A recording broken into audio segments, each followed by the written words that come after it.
states do not. Matthews believes environmentalists may one day turn away from some renewable energy sources because of the negative environmental impacts he says they have on society today. The wind turbines tend to be bird-killing machines. As of now, organizations including Sierra Club applaud Ocasio-Cortez and Markey for the resolutions. I'm Chris Woodward. There are more recalls involving faulty Takata airbag inflators. Jeff Manasso reports. Subaru, Tesla, BMW, Volkswagen, Daimler vans, Mercedes, and Ferrari are recalling about 1.7 million vehicles to replace Takata airbag inflators that have proved faulty in explosions that have killed 23 people worldwide and injured hundreds more. Ford, Honda, Toyota, and Fiat Chrysler late last year recalled more than 5 million vehicles to replace Takata airbag inflators in a problem that affects some 70 million vehicles here, in the largest series of auto recalls in U.S. history. In Chicago, Jeff Manasso, Fox News. An American Airlines flight out of England is canceled when the pilot is accused of being drunk. The flight from Manchester, England to Philadelphia was only a few minutes from its scheduled departure time when police say they were called to a report that a pilot may have been under the influence of alcohol. They say a 62-year-old man has been arrested and released on bail. His name hasn't been made public. American Airlines says it's cooperating with local law enforcement and has apologised to passengers, saying they've been rebooked on alternative flights. In London, Simon Owen, Fox News. For American Family News, I'm Rusty Pugh. Hi, I'm Josh. If I could have seen a before and after picture of me as a meth addict, I would have never tried the drug. There was no end to this vicious cycle until a judge sent me a teen challenge. I feel good and I love life. If you know an adult or teenager who's struggling with a chemical addiction, Teen Challenge can help. Call us today at 417-581-2181 or reach us online at teenchallengeusa.com. This is Urban Family Talk.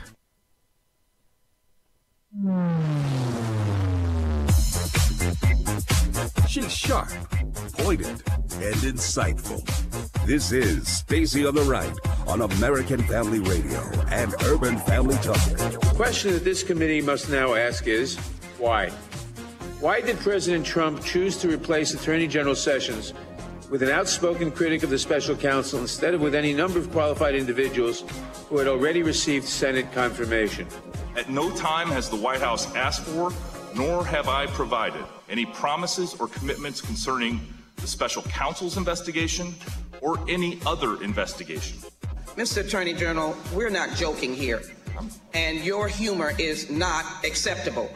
Now, you are here because we have a constitutional duty to ask questions, and the Congress has the right to establish government rules. The rules are that you are here. We'll have plenty of stunts. We're going to have plenty of theatrics. Bring your popcorn. I'm thinking about maybe we just set up a popcorn machine in the back, because that's what this is becoming. It's becoming a show. And now, Stacey Washington.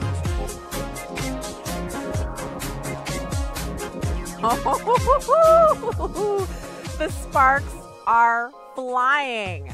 That was acting Attorney General Whitaker. He is a different kind of a guy.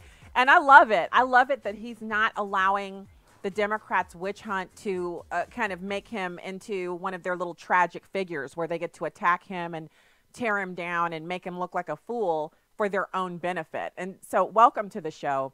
Thanks for being here today. Happy Friday. It's good to be back behind the microphone again. We have a ton of things to get to today. We're actually going to be speaking with a fantastic guest today, Chad C. Pecknold. He's the Associate Professor of Systematic Theology at the Catholic University of America. We're going to be talking about infanticide, abortion, racism with the Tran Northam Ben Sass pro-life bill. He's got an interesting perspective on that. We're also going to have Open Line Fridays, which means we're going to talk to you. Call lines are open at 866-963-2037, 866-963-2037. I want to do a quick promotion here. We are still providing days of safety for women and children who are trapped in the sex trade in Mumbai, India, with India partners. And one of the most wonderful things about this is that the rescues, this is an immediate result for these kids. They're just like any other kid anywhere except they're in Mumbai, India. And they deserve every opportunity to be able to, I don't know, just have an opportunity to live without the stress and frightening nature of being a child who's suffering with this, it's just awful. Their parents, their moms specifically, being in the sex trade. So we want to ask you to provide 1 day of safety for $7.08, which is basically a couple of cups of fancy coffee for these children. And we are well into earning our goal for today, and we're so excited about that. You guys have been so responsive. The American Family Radio listeners and online stream audience, just fantastic. You guys are the best. And so thank you so much for partnering with us. And you can give now at 877-616-2396 or go to afr.net. That's 877-616-2396 or afr.net to help us rescue children by providing a day of safety in India's red light districts. Thank you for your partnership, and thank you for just being here with us and making your home at American Family Radio. So now, I want to, we've got the Radical New Deal, which this is fascinating to me. The reason it's so fascinating is because when you look at what we're dealing with here with the Democrats, they have a bit of a public cleaving off within their party.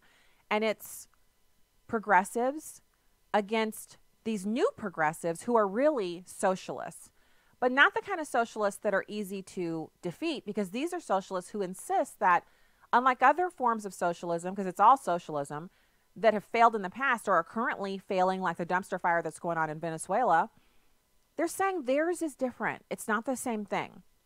And so they've presented to us options that, honestly, you're kind of looking at, you're like, well, how is this different from the old thing?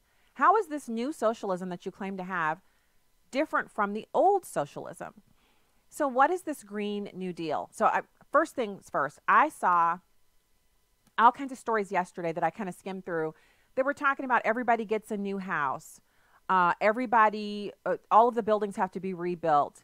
The elimination of air travel, trains across the ocean. And I thought, wow, we're really mocking them pretty hard, because why would they propose anything like that? But that is exactly what they proposed. It's not a joke. They're proposing to change the building standards and reduce carbon emissions, stifle energy innovation, eliminate the use of fossil fuels. And it's a 10-year plan. It calls for the economic transformation of the United States, as if we need transforming. That is the thing that is most stunning to me about any of these New Deal proposals, is that in the past, a New Deal was presented because we didn't have social safety nets. There were things that Americans didn't have, and Democrats wanted to solve that. And so you can understand why they would kind of say, let's do this, let's do that. The efficacy of it and how it has worked out, especially for certain populations like the Black community and Hispanic community, those are up for interpretation. I would say some of it has been largely unsuccessful, especially like the war on poverty. We actually have more people in poverty percentage-wise now than we did back when they were talking about this stuff and implementing these ideas. But when you talk about like right now, like here in this space, 2019, what's wrong with American air travel? We have 1 billion flights a year. Very few actual accidents, like aircraft accidents. The biggest issue we have with air travel nowadays is that Americans are bigger than ever, we're taller than ever, and we are more rotund than ever, percentage-wise, and the aircraft seats are smaller than ever. So you actually have to pay, you have to upgrade to get into a seat that a normal-sized adult can fit into comfortably for longer than 45 minutes. If you're on a short hop, you just cram yourself in like a sardine and put up with it. But with people who are significantly overweight, kind of spilling over into the seat next to them, and there's these incidents that keep making the news of people getting upset with each other and shaming each other publicly on Facebook and all of that. The big issue with American airline travel is how can they balance the need to have cheap seats that attract flyers with the need to have enough seats on the plane to make each flight profitable, because they have to buy fuel and maintenance and everything that's built into taking someone on a trip where the plane literally takes off and lands and you've paid for your seat. They want to eliminate that. They feel like we should be traveling by train. Never mind the fact that no train in existence can go as fast as a plane. This is what they're working on, you guys. And I guess if you're hearing like a little bit of angst in my voice, it's because I'm actually, it's hard to shock me in some ways, but in other ways, it's absolutely easy to shock me when you come up with something like this. I'm not done. Elimination of air travel, replacement or upgrade of every building in this country. As if we don't already have some of the most energy efficient homes and structures in the entire world.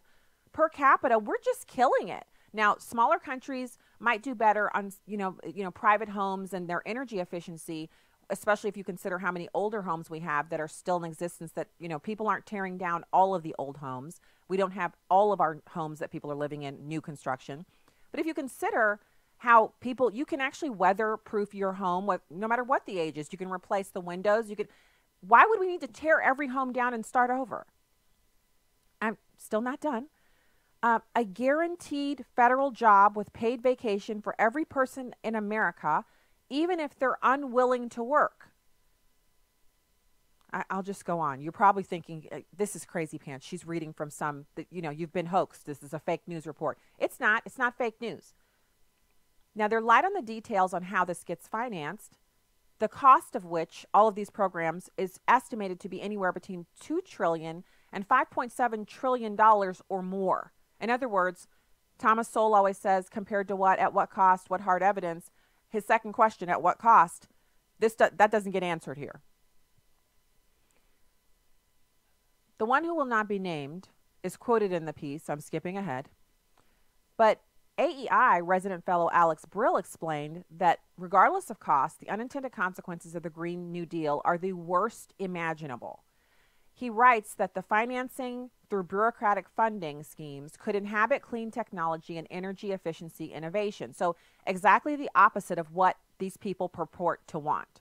So we know now that prompted by government regulations on energy efficiency and the desire of Americans as consumers to have energy efficient homes and appliances that use less energy and less natural resources and waste less, we've seen innovations in every single sector of the market that pertains to anything that has to do with your home. Energy efficiency in dishwashers and all of the appliances that we use has skyrocketed. So much so that some of our appliances no longer work to the same level that they used to. Specifically, dishwashers. There's an article about that. I think it's over at the Cato Institute. And I remember sharing it some years ago. Unbelievable how much better a 20-year-old dishwasher works than a 2-year-old or 1-year-old dishwasher. Partially due to the fact that they're not allowed to put as much water through the machine per cycle as they used to be able to. All thanks to regulations by government and the push by energy environmentalists that we just can't use it. We're using too much water. There are too many of us. Somebody has to die. So, same thing with the washing machines, same thing with the toilets. Now, we can debate whether or not that's what we want, but as consumers, the regulations force us to use the low-flow toilets, the low-flow washers, and the dishwashers that run less water through them. It means we use less, so our water bills are lower, our electrical bills are lower, the efficiency might be lower. You might be running the dishwasher through twice or washing the dishes before you put them through, but people never care about those unintended consequences. But that's what we're living with now, and we're all pretty happy, right? We can debate whether or not it's good, but we can say, I have a working dishwasher, and I can go and buy another one if I don't like the way this one works and leave a review and, whatever. But what they're proposing takes things to a level of command and control that only works in socialist or communist countries, and when people get mad about it, people have to die. That's where this is, and I'm not exaggerating at all on that. Now, the energy innovation in the private sector would also be inhibited as private companies would seek federal financing instead of private investment for these green energy projects. So can you remember Solyndra and all of those other companies that got $500 million in, infrastructure dollars and green energy dollars, and they promptly burned through that money and then shuttered their doors? Michelle Malkin wrote the book on that. It was basically a handout to cronies of the Obama administration. No new green energy was created or maintained, and all of that taxpayer money, basically we just burned it because it went to people who enriched themselves and then went out of business. This would happen again, only to an even more extreme level. Now, transportation spending data shows highway spending in President Obama's nearly $1 trillion stimulus bill back in 2009 actually reduced state spending on highway projects by 81 cents per mile. Do you see what I'm saying here? So in any case, no matter how you look at this thing, Americans don't get a better deal when Democrats propose huge government takeovers of sectors of the economy, industries, et cetera, et cetera. It's socialism. It's command and control, programming and planning. But it doesn't work because as Americans, as human beings, forget this whole Americans thing. I love it. You guys know I'm patriotic as all get out. But this is really about humans. Humans don't behave the way the planners expect them to behave. Humans don't do the things that they've been forecast to do. Not everybody. And when the forecast humans, the ones who are behaving according to government plan, see others not behaving according to government plan, it influences how many people continue to behave in which the way that the planners said we would behave.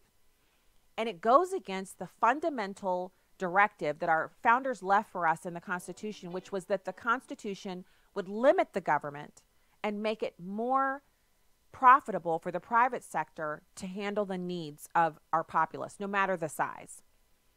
These people are insisting on a certain level of investment in solar projects, another boondoggle not proven to provide good, clean energy or any kind of reliable energy on a massive scale. It works in some places, but not on a massive scale. We can't replace 88% of our energy production coming from fossil fuels with wind or solar. We already tried it. Those companies went out of business. It's laughable, actually, this Green New Deal. It's like it was written by drunk toddlers. Sorry, toddlers. Don't mean to insult you. All right, when we get back, we'll have Chad C. Pecknold with us here on the show. Keep it here.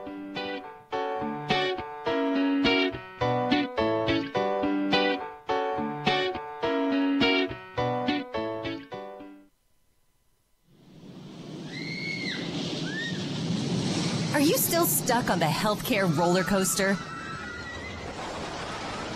Still paying those high premiums? And strapped into huge deductibles? Not knowing what's around the next turn? Well, then let me tell you about a sound, sensible healthcare choice that really is affordable. It's MediShare, the healthcare sharing solution people like you have been trusting in for more than 25 years. MediShare members report saving around $500 a month on their healthcare costs, and they never pay for things they don't believe in. Time to say goodbye to that healthcare roller coaster and say hello to MediShare. Call *345 to find out how much you can save on your healthcare. MediShare. Call *345. Message and data rates may apply. That's *345. Hi, I'm Crawford Loritz with a legacy moment. Some things are more important than our comfort. Think of the sacrifices parents make because we love our children. We stay up with them when they're sick. We place their needs above our own. And if need be, no question about it, we'd lay down our lives for our children. This is an illustration of God's heart for the lost. God spared no price. He gave the very best he had, his son. It cost him. We need to reflect the same sacrificing love and compassion that God has for us to other unbelievers. Paul and Silas showed that kind of love toward the Philippian jailer. I love this story. Paul and Silas are locked up for sharing and preaching the gospel. They're having a midnight prayer vigil, singing and praising God. In the midst of all this worship, God breaks through. Literally, there's an earthquake. Listen to Acts chapter 16, verses 27 through 30. When the jailer woke and saw that the prison doors were open, he drew his sword and was about to kill himself, supposing that the prisoners had escaped. But Paul cried with a loud voice, "Do not harm yourself, for we are all here." And the jailer called for lights and rushed in, and trembling with fear, he fell down before Paul and Silas. Then he brought them out and said, "Sirs, what must I do to be saved?" Paul was committed to this man. He could have walked free that night, going on to preach to thousands. But it's interesting that he stayed put for one man. I wonder, Crawford, what am I really willing to put up with? What sacrifices am I willing to make for one soul? Here's what I want you to remember today. Your sacrifice and inconvenience could be used by God as He saves someone from eternal separation from Him. More information about the ministry of Crawford Loritz can be found online at livingalegacy.org. You can download episodes of Stacy on the Right from the podcast page on AFR.net or UrbanFamilyTalk.com. Now, back to the show on American Family Radio and Urban Family Talk.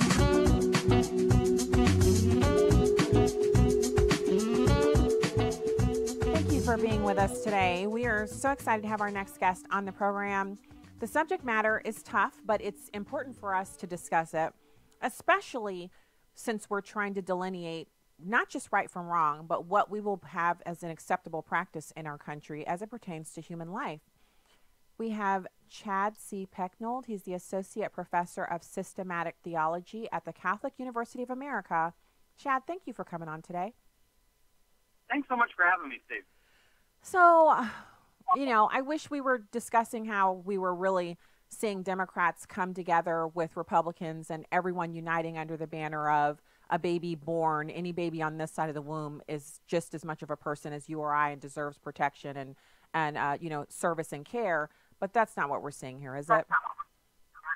It should have been a no-brainer, right? Mm-hmm. I mean, to advance legislation that we shouldn't kill babies once they leave the womb should be something that should be the ultimate bipartisanship, right? Well, yes, we can all agree that we don't want to kill babies, but for a variety of reasons, some of them political and some of them moral, we haven't arrived at that moment yet in America, and that is a very bad sign for us. So let's talk about this a little bit. I'm not sure if you don't have a radio on, do you? I'm hearing some echoing going on. No, I don't have a radio on. Okay, so what I'm seeing in this, it's a shift, obviously, from the previous mantra of safe, legal, and rare to this idea that really a woman's right to choose, that euphemism for killing unborn babies, it now extends to beyond the womb, because we've been making a devil's bargain with abortion since the Supreme Court made it lawful that a baby on the inside of the womb can be killed, but once the baby comes out of the womb, then it has status. So there's something magical going on in the birth canal that converts a clump of cells with no rights into a human being with the same rights as all of the rest of us, constitutionally protected. And Democrats are now saying, you know what? We're not so sure if that birth canal is magical and if the rights are conferred on exactly at the moment of birth. Maybe the rights are conferred after the mom and the doctor have a discussion, completely cutting out the father, by the way. But there's a shift in the thought process there. Well, or a development to its logical conclusion, right? I mean, I think this is one of the things that I think, at least I hope is happening with ordinary Democrats, is that I think those who are doing the thinking for the party have run far ahead of where your ordinary Democrat is, and certainly ahead of where others are in the country too. That the, as you say, there's nothing magical that turns a baby in the 36th week to the inside the womb. There's nothing magical that turns that into a person once they come out of the womb. There's no magical key to that, and so I think rightly, if you want to defend abortion, as many do, what you want to say is the mother has the right to kill this child. Mm-hmm. And so I think the radical Democrats are, in a sense, following the logical conclusion of if it's right to kill the fetus at any stage of its development in the womb, why isn't it right to kill the fetus if the mother so desires that in consultation with their doctor? And isn't this something that has been broached before? I mean, for some people, they're like just kind of coming around to this news, and they're shocked. And right. God bless us all for people who are just coming to the information. It is shocking. But for those of us, especially the Catholic Church has been at the forefront of the pro-life movement, really working hard to get people to understand that life is important from natural, conception to natural death. Haven't members of Planned Parenthood's leadership and their training organizations, haven't they presented this idea at conferences before? This is not actually new. This isn't new. As you say, it's new to the average person, even new to the average Democrat, I think. But this has long been an aim, especially with the fear that a shift in the court or a shift in legislative control at the federal level could hurt Planned Parenthood's agenda. They have advanced a very aggressive plan to, in a sense, normalize and legalize this kind of afterbirth infanticide, which is a logical extension of their commitment to feticide.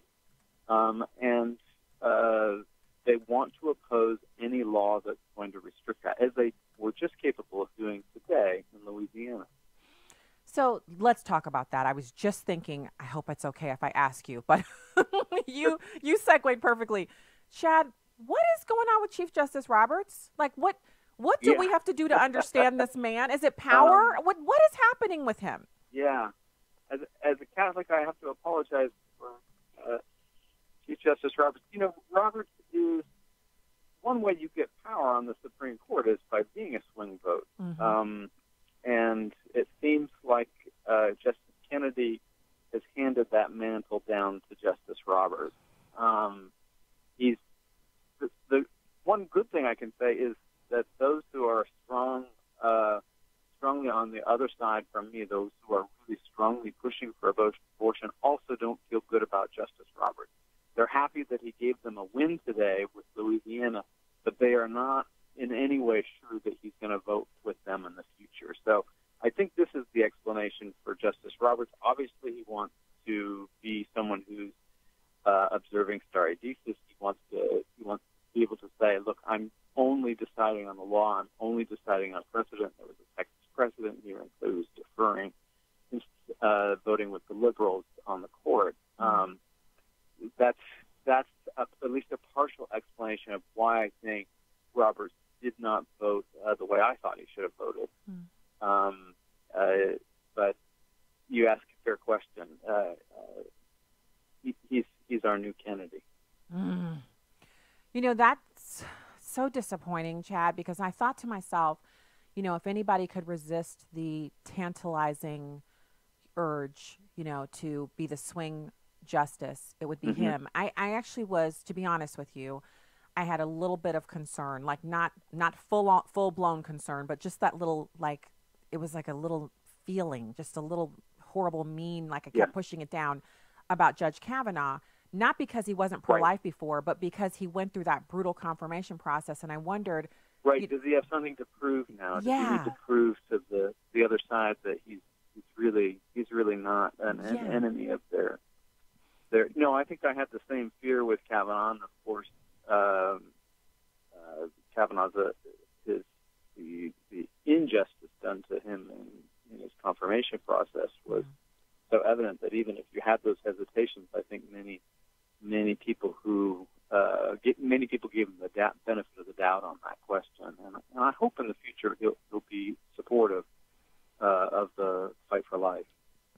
I actually think, so on this ruling, he's on the side that we would hope he would be on. But That's right. I hate to get too excited about him because I just feel like there's no way for us, like you and I, Chad, have never been through that, what he went through. Even the most public humiliations pale in comparison to what he was subjected to. And I hope that it would change him that he would even be more resolved to hold fast to his beliefs. But I also know that he's a human being, you know. So I'm with you. I kind of just hold my breath and I read the article about the latest ruling. and I have to say the way he handled himself through that trial. I mean, he faced real suffering, and I think many men, I'll just be frank, men were watching that case saying, well, if they can do it to Kavanaugh, they could do it to me. And he came through that and showed that if you present your case, that there still can be justice, and that your case can be heard. And I'm hoping that, as you say, gave him resolve to say, you know what, it's the thing that is right is the thing that we have to stand up for, and we have to stand up for the rights of the unborn.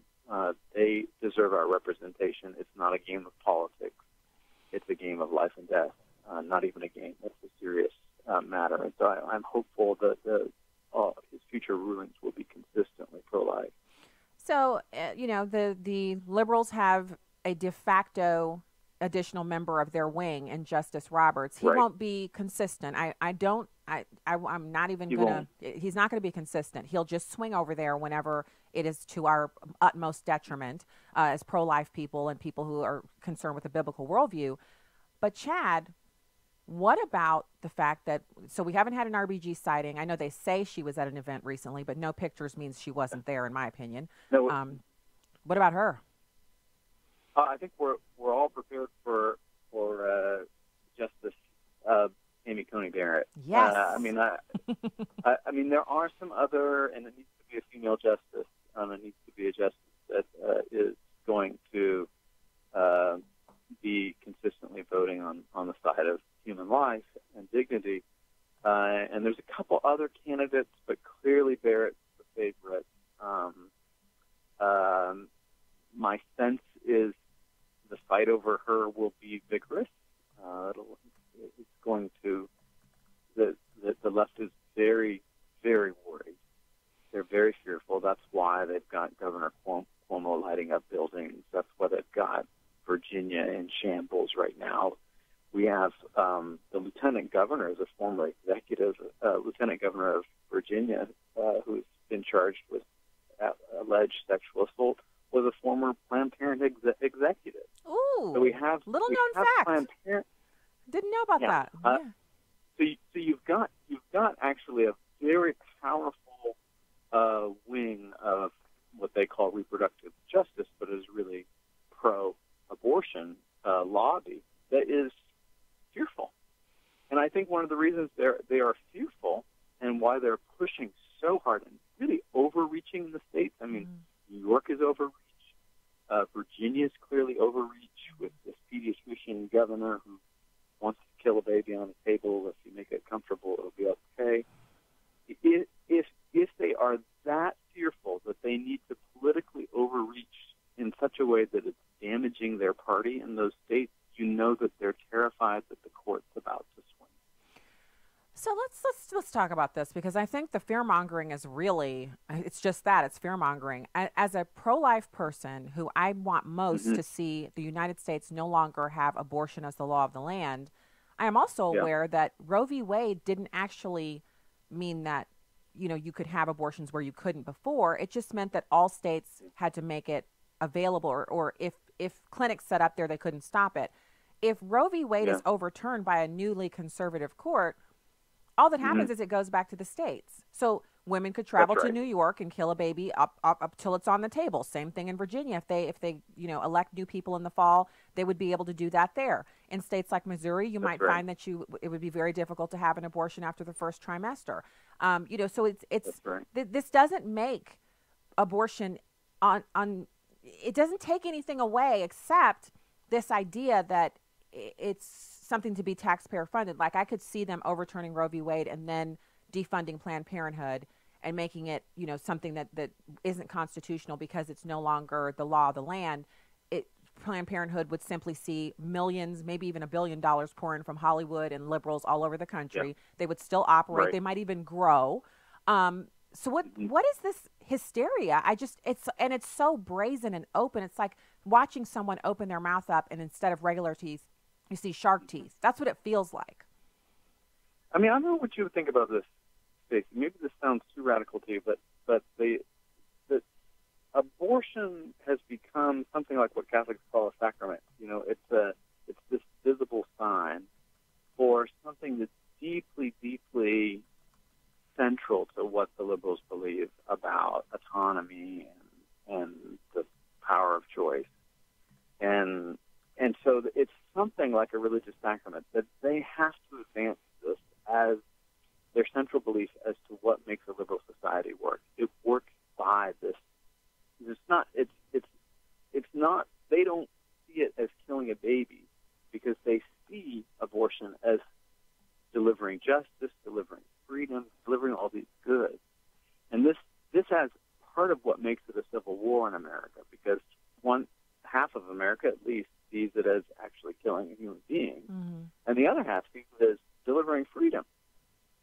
And this is kind of part of our current, what people call the cold civil war. We fought a civil war once about America denying personhood to a whole class of people. Mm-hmm. And now we're fighting another cold civil war, and I hope it stays cold, fighting over the status of the person in the womb.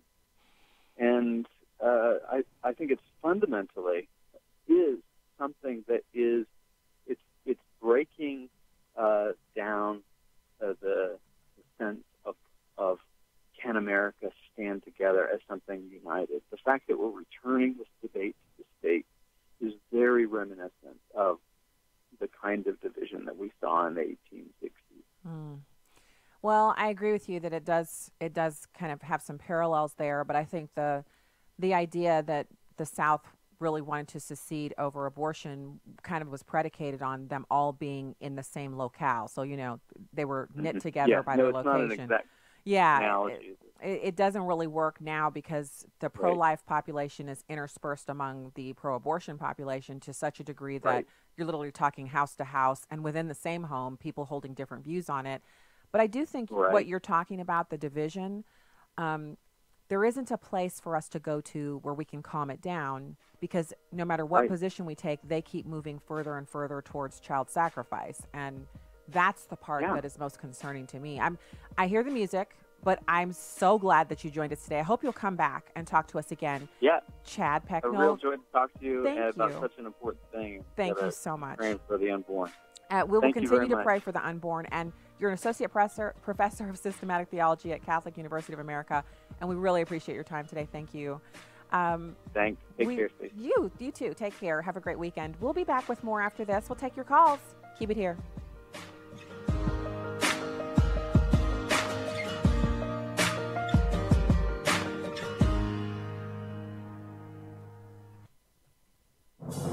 What does it take to live an uncommon life? Here's former Super Bowl winning coach Tony Dungy with today's uncommon moment. In 1978, football was the most important thing in my life, but it wasn't going that well. I remember a teammate came up to me and he said, "Tony, you profess to be a Christian and you tell everybody about God, but now when your career looks like it's teetering, you begin to panic." I think that was the first time I was able to look at football as something that God was allowing me to do, not something that should define me. Then the words of Matthew 16:26 started to sink in. And what do you benefit if you gain the whole world but lose your own soul? God had me here for a reason, and it wasn't just to play football. New York Times best-selling author Tony Dungy, author of the popular Uncommon book series. Discover more at CoachDungy.com. That's CoachDungy.com. 2018 was the busiest year ever for 8 Days of Hope. Steve Tybert. Over 6,000 volunteers descended to Southeast Houston over a 3-week period during 8 Days of Hope 14, 15, and 16, and helped over 1,000 families rebuild their homes, all in the name of Jesus. Also, Hurricane Florence hit North Carolina. We had volunteers, leaders, and equipment in New Bern, Fayetteville, and Wilmington. And then, of course, Hurricane Michael striking the Panhandle of Florida. We were in Panama City Beach for 5 weeks, loving and serving families who had nowhere to turn. 2019 could even be busier, as we plan to go back to some of these same communities to be a glimpse of who Jesus is by using the gifts he's given us to bless those who are looking for a glimmer of hope.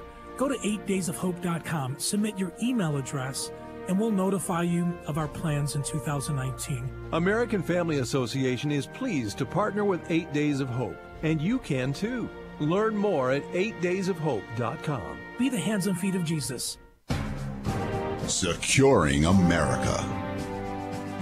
Border Patrol is on the look for new smuggling tunnels after a 50-feet-long tunnel leading from Mexico to the U.S. was found in Nogales, Arizona a month ago. This comes just months after another was found in San Luis, Arizona. The tunnel had digging tools inside and was submerged underwater, which Deputy Border Patrol Agent Kevin Hecht and agents closed up before any illegal drugs could make it through. They might tunnel from the border to those drainage pipes and try to get around this main channel gates to dig around them. So that's why we have to have agents underground patrolling all the pipes. Patricia Kramer is the Arizona Ports of Entry Customs Officer President and believes there needs to be a strong stand against these tunnels. The cartels, I mean, they don't have what we have. They don't have all this red tape. They don't have to wait for their headquarters to give them the go on building a tunnel. They just get it done. They have the funds and they just get it done. And that's what we need to do. In Nogales, Arizona, Charlie La Pastora, Fox News. This is Stacy on the Right with Stacy Washington on American Family Radio and Urban Family Talk. Hello. Welcome back to the program. We actually have a lot of callers in the queue, so I'm going to hold on our audio. Just to kind of give you a preview, though, Kellyanne Conway she has a case that's going up where someone assaulted her when she was out in public with her daughter and a bunch of the other girls, friends of her daughter. She was in a public place and she was assaulted. I have some audio of her describing the attack, and we're going to talk about that a little bit, but I want to get to your calls first because it's Open Line Friday, and I love talking to the listeners. Okay, Randy in Missouri. Hey, thanks for calling the show today. Happy Friday. Happy Friday. Thanks for taking my call. Sure. I wanted to chime in on this revision of the Infant Protection Act that's being proposed. Yeah. Well, a couple of years ago, we had this congressional investigation on Planned Parenthood and their baby trafficking deal, and found that there were numerous felony violations and also probably a violation of their tax-exempt status as well. And the response of this administration has been to fund Planned Parenthood twice, going back on a presidential promise. Back in September, they not only funded Planned Parenthood again for a second time, but they also included some baby parts experimental stuff for Health and Human Services through Planned Parenthood, I guess. I don't know the details, but wouldn't it be better just to defund Planned Parenthood and take away their tax-exempt status? I mean, after all, the part of that money that goes to Planned Parenthood goes into the re-election campaigns for people that are promoting abortion to begin with. The Democrats. And, the tax-exempt status of Planned Parenthood is a tax code issue. The funding of Planned Parenthood is a budgetary issue. We're not talking about legalities. And this proposed legislation is nice as it sounds. It's unenforceable. It's simplistic, and I don't think it's going to save any children. So you make some excellent points, and I want to highlight the fact that when you talk about the tax-exempt status, what do they say when, let's say, your pastor or mine gets up in the pulpit and starts talking about the scriptures in the Bible that say that homosexuality is a sin, or the scriptures in the Bible that say that abortion is a sin, that God, before God formed the deep, he knew us. He's numbered the hairs on our head. He literally counts our tears and keeps them in the palm of his hand. He writes our name in the palm of his hand. When pastors speak about that, people in the audience who don't like the message report them to the IRS, and the IRS threatens their tax-exempt status. Yet the IRS never speaks to Planned Parenthood about their obvious electioneering on behalf of Democrats through the funneling of donations. They never. So again, double standard. And you're talking about something that we as taxpayers, we should be all up in arms because we're all forced to support Planned Parenthood, and then they in turn give some of that money that taxpayers gave them to Democrats. So you make excellent points. We're not organized enough. We're not, and our elected officials on the Republican side are not single-minded enough. And I know one of the things that people always say is, Stacey, we had two senators. It was Murkowski and Collins. They always vote for abortion because they're pro-abortion, but they're Republicans. The question is, how bad do we want it? What kind of arm twisting do you think went on when Dianne Feinstein had Lisa Murkowski pinned to the wall with her arm up in the ceiling, trying to force her to vote against Kavanaugh? Why don't we ever have any of our people with those two in the corner telling them, look, we're talking about no funding for your campaigns. We're talking about striking you from the Republican register. We're talking about basically single issue. You either vote with us on abortion, or you'll have to change your party affiliation because you will be persona non grata within our party. We'll even run ads against you in your state. We'd rather have Democrats take your seat than have you voting against us on abortion. But we don't have the stones to do it. We don't have them. And if we did, we could get some stuff done like Randy just said. Let's go to Andy in Georgia. Hey, Andy, thanks for calling the show. Hey, how you doing? Pretty good. Hello? Hi, I can hear you. What's your Hello? comment? Oh, okay. My comment is, you said something about Judge Kavanaugh earlier. This is a brief little something I'll take on this, about how he made it an example of proof that you can win. But, I've got a bunch of money. Well, I'm living proof. If you ain't got a bunch of money and they got something thrown at you like that right there and you didn't do, and it's hard to come out on top. They'll screw you over big time. So that you said that other people can think they can be done like that too, they dang sure can. It's true. It's true. That's the main thought that a lot of men were expressing on social media was, if he's guilty without any evidence, all you have to do is accuse him, then all of us are. But I saw the most pushback from women online saying, I'm a woman, I have a husband, I have a dad, and I have sons, and I don't want these men in my life to be subject to some random woman accusing them of something, and then they're automatically guilty. You make a great point, Andy. Thank you for calling the show today. Have a great weekend. Diane, thank you so much for calling the show. Hi. Hey. I had a comment about abortion. I believe the Democratic Party and some of the Republican Party, they use abortion for population control. And if they ever get their hands on the American public in this socialized medicine, they're also going to control, whether your child gets treated for a disease or cancer or something that they think, the doctor says they have about an 80% chance of not making it, and the government can say, well, we're not going to put any money into that. Just take your child home and spend what time you have with them. And also with the elderly. Yep. They see the elderly is just drains the government of money, and they'll stop treating them because they'll say, well, they're old, and it's just going to take too much money, and it's not going to prolong their life much longer, so we're just not going to perform that procedure. You got it dead on. That's how it starts. That's how it starts. It's first that child isn't worth saving. Those old people cost too much money. The government controls medicine. Some board somewhere that never met you before decides whether or not you get that hip replacement or treatment for lung cancer, things that right now we routinely treat no matter what your age. Then they start rationing it. And that's the first step, is for us to have socialized medicine. But before we get to socialized medicine, you have to devalue the life of people who are inconvenient. Newborn babies, babies in the womb, old people, anyone who's sick and infirm, anyone who's too expensive. You got it dead on. I hope we're understanding this. I know a lot of people who disagree with me on a lot of different things will say that, well, you just care about newborn, or you just care about unborn babies. You don't care about babies that are already born. That is so not true. I don't know anyone who's pro-life that doesn't give a significant contribution to babies that are born and children. It's a part of what pro-life people do. It's not true. That is a slander from the enemy, but there's something more to it, and that is that people are not inconvenient. Your mom who has Alzheimer's, or your aunt who has Alzheimer's, or your grandmother who has Alzheimer's is not inconvenient to you. You want them to live, but when you're talking about government bureaucrats and just raw numbers, the population control, it's already built in. We're already doing it because the populations that have the most abortions are the ones that are the most inconvenient. The permanently tan population, Black community, #1 practitioners of abortion. Do you think that's accidental, or do you think that's because that was Margaret Sanger's intent? We just have to be really wise and direct about how we just accept the facts associated with what we're discussing here.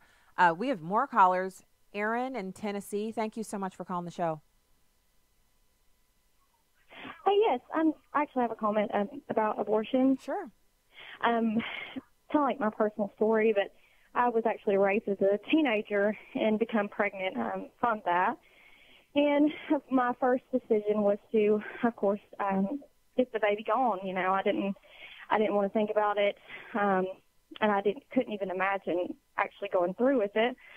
And I called one abortion clinic, talked to them on the phone, and I guess really it was just I was expecting maybe like sympathy or someone warm to answer the phone, and it was just such a cold, just what I felt was just what I was running away from, just that coldness. And so I had made the appointment, and then the appointment came, didn't go to the appointment, and it was just like such a struggle between me, because I was pro-life before this had happened.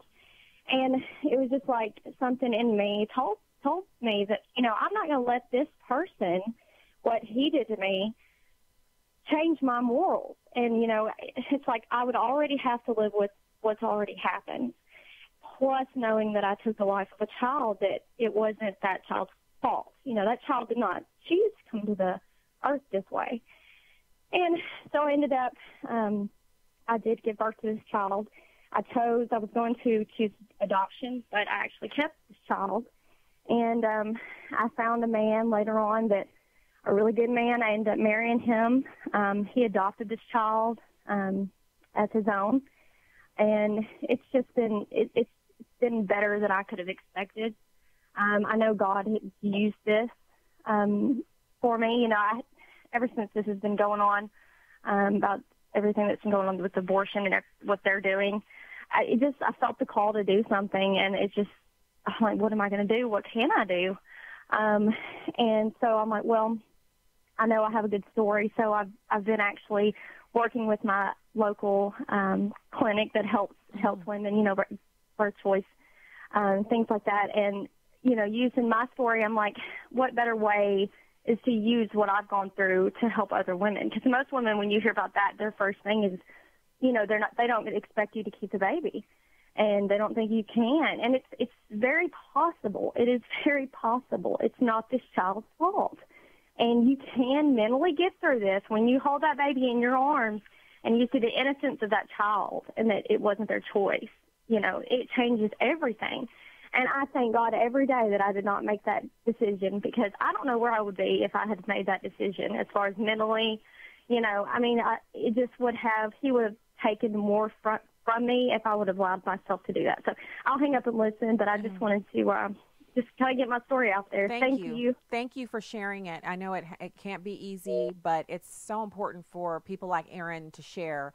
And as I was listening to her, you know, you can hear her heart that this was hard for her. It was not easy for her to make the decision she made, but God enabled her to be able to bear up underneath the circumstances. And the blessing that she has is not only the child, but it's a husband who would adopt that child, and the new beginning, and the part of her family tree that still exists to this day, possible grandchildren and other relationships that she gets to have because she has the child. So I'm not minimizing the experience that she had. No one is. No one is saying, oh, it's so easy, just have the baby.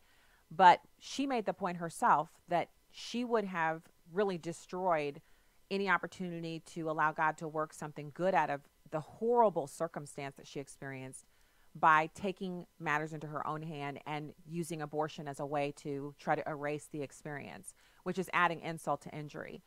And so I just, you know, God bless her for sharing that and for actually now using her voice and her testimony to talk to other people, to encourage other people to just consider that you don't want to go to the death merchants at Planned Parenthood and allow them to enshrine something horrible like a rape into your psyche as a mistake that has been compounded by having an abortion. And I can't stress enough how terrible it is to have to go through something like that. But God has a way of escape for us. When something awful happens to us, he's still there, and he has a way for us to escape. We have enough time for at least one more call. Gloria in Oklahoma, thank you for calling the show today. Oh, yes. Hello, Stacy. Hi.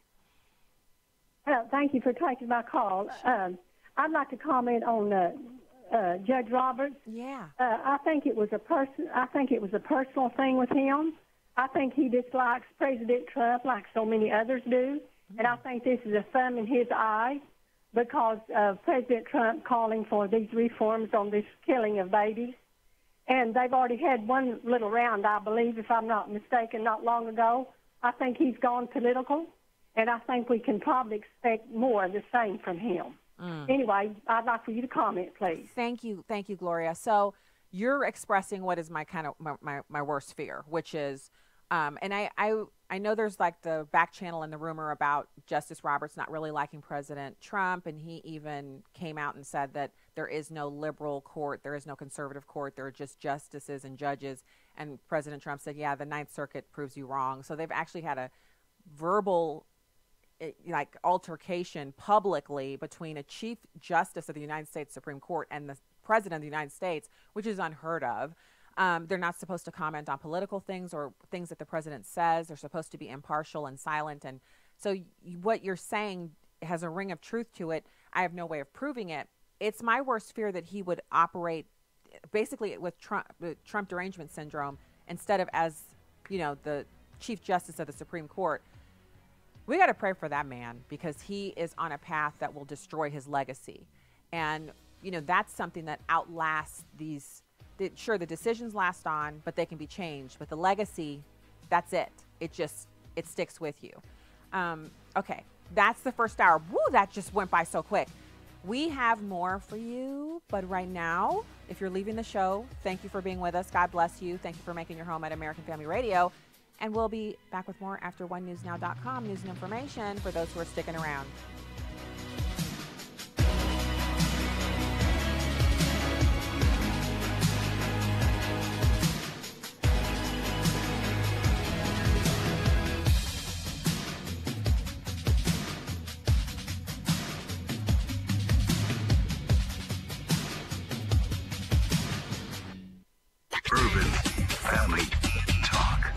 Family Talk. Secular progressives in the United States have worked to alter the very nature of our republic. For the progressives, there are no longer any God-given natural rights. AFA Executive Vice President Ed Vitagliano helps you understand the progressive threat to the American Republic. Get your copy of this powerful DVD from the AFA Cultural Institute at afastore.net. Truth, wisdom, empowerment. Urban Family Talk, a ministry of the American Family Association. American Family News, I'm Rusty Pugh. Acting Attorney General Matthew Whitaker has been getting some tough questions from Democrats on the House Judiciary Committee. Rachel Sutherland reports. Democrats are looking for answers, but they're not getting many out of Matthew Whitaker. I do not intend today to talk about my private conversations with the President of the United States. Whitaker did say he has not interfered in the Russia probe or talked to the President about it. He stunned the hearing room when he told committee chairman, Democrat Jerry Nadler, his 5 minutes were up. I'm here voluntarily. We have agreed to 5-minute rounds. And Republican ranking member Doug Collins called the hearing nothing more than a character assassination. In Washington, Rachel Sutherland, Fox News. The U.S. Supreme Court has put on hold the enforcement of a Louisiana abortion law. Chris Woodward has more. A 2014 law in Louisiana sought to require abortion providers to have admitting privileges at a nearby hospital. In 2016, the U.S. Supreme Court struck down a similar law in Texas, but an appeals court has more recently ruled in favor of the Louisiana law. Benjamin Clapper, Executive Director of Louisiana Right to Life. So the Supreme Court's decision has put on hold the enforcement of our admitting privilege law until the Supreme Court will likely do a full review of the law in the coming year. That full review of the law sets up the opportunity for the new Supreme Court to overturn its precedent from 2016 that struck down a similar Texas law. A full review could also lead to the U.S. Supreme Court striking down the Louisiana law completely, but Clapper says there are opportunities here for a new court to make a landmark decision for life.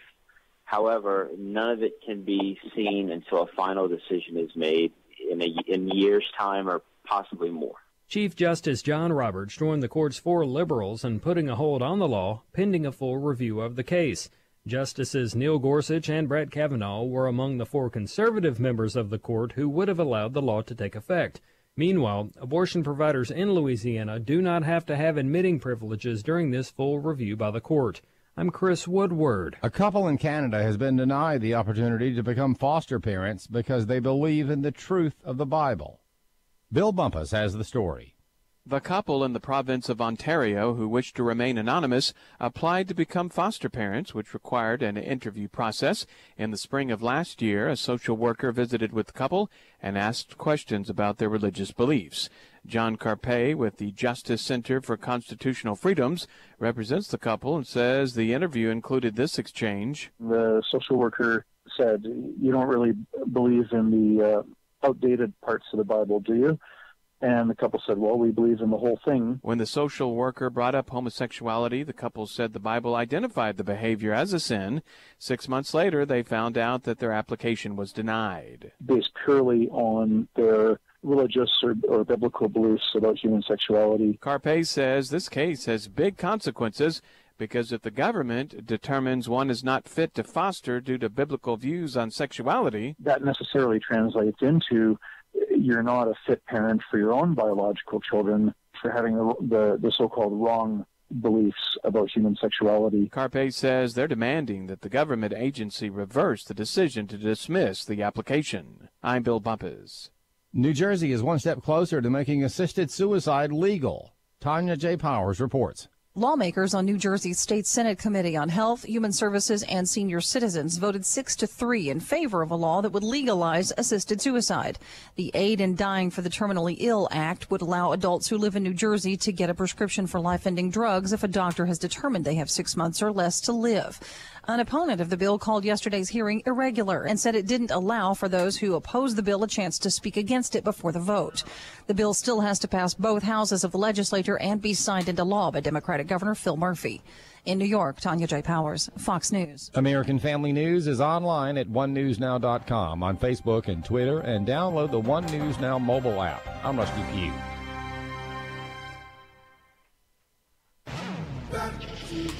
It's time for truth to be unveiled. It's time to get back to God with Pastor Dexter Sanders on Urban Family Talk. Awakening and empowering everyday people to impact the world. Discovering who we are and whose we are by the Word of God. Join Pastor D each weekday at 4 o'clock Central on Urban Family Talk. And let's get back to God.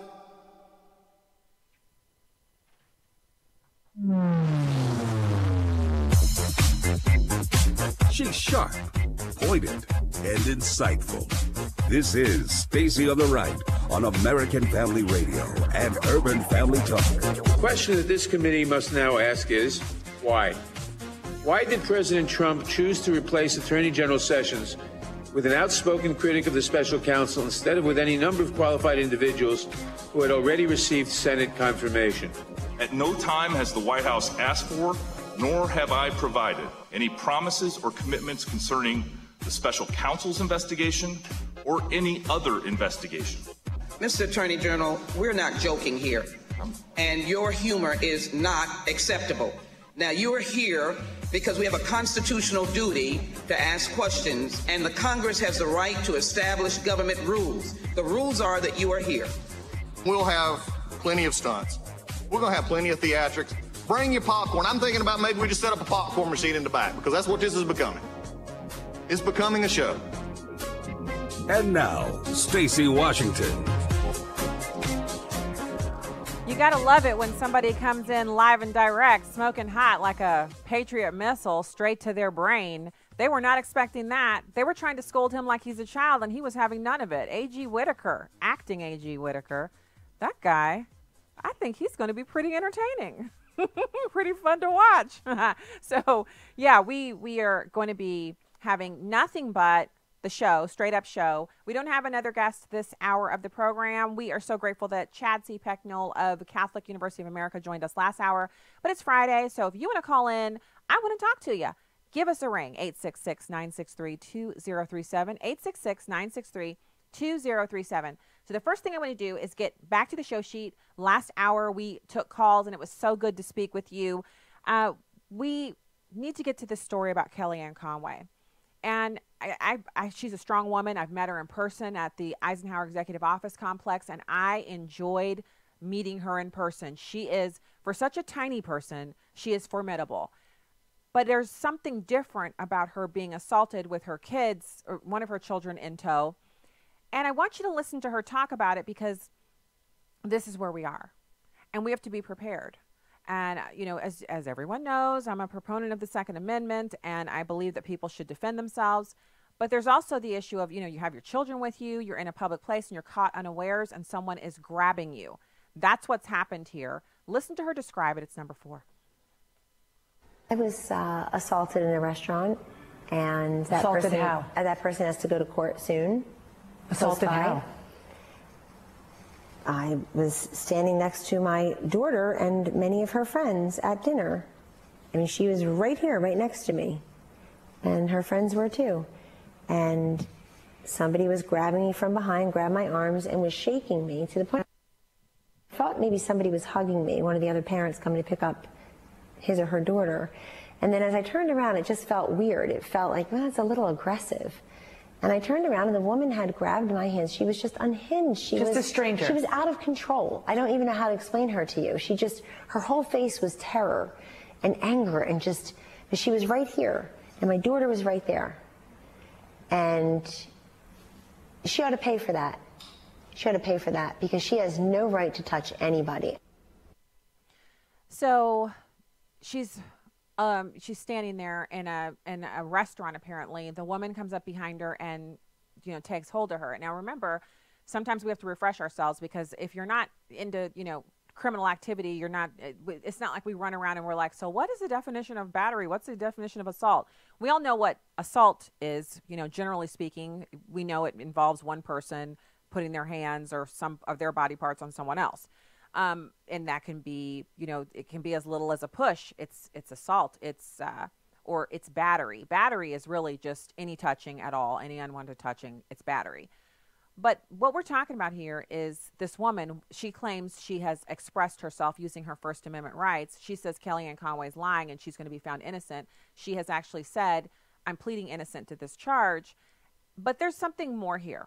And the thing that's more is, there's no reason for Kellyanne Conway to make up a story like this. There's no reason for her to bring more attention to herself or her family or her children, and to waste her valuable time, you know, showing up to a hearing and testifying and involving the police if nothing happened. So you know something happened. And really, I'm sorry, but it's not likely that people are going to believe that a liberal didn't actually lay their hands on her, in light of the fact that all over the country we see the liberals' military armed Antifa beating the stuffing out of old people, women, anybody who's at a protest rally.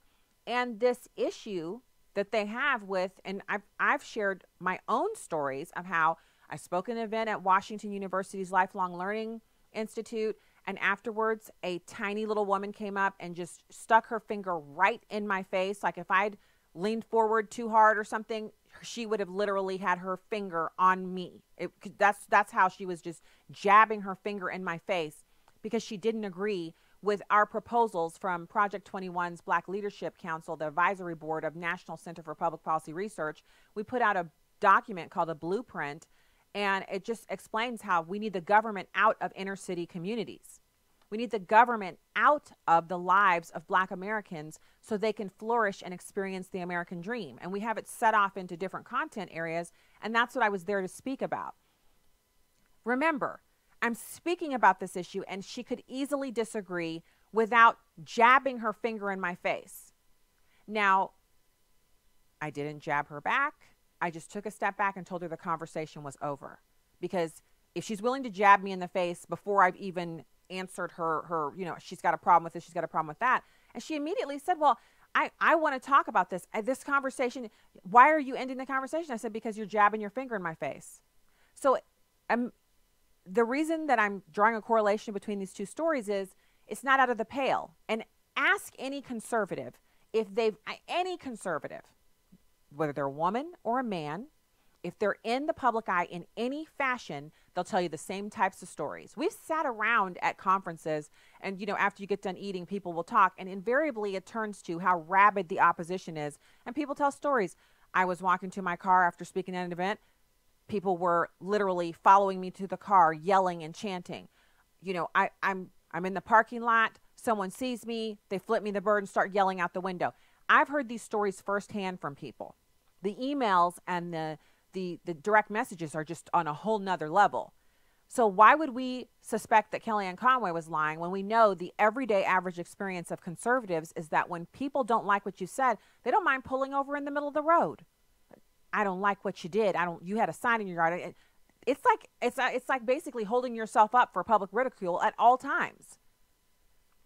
And for Kellyanne Conway, being touched meant she could file charges against this woman. So it's not an issue of, well, I was expressing my First Amendment rights. That's talking. Once your hands get involved, you're no longer talking. You're no longer covered under the First Amendment.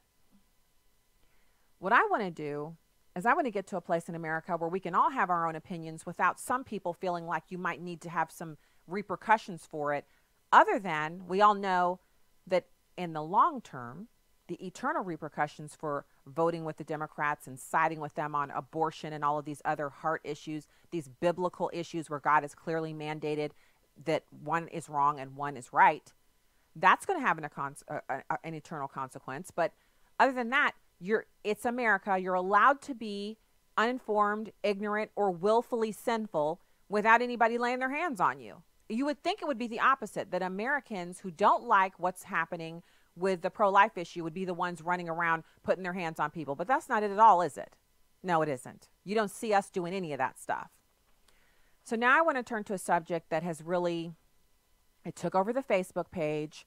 Someone even felt it necessary to report me to another radio host here on American Family Radio and Urban Family Talk, which is a useless endeavor.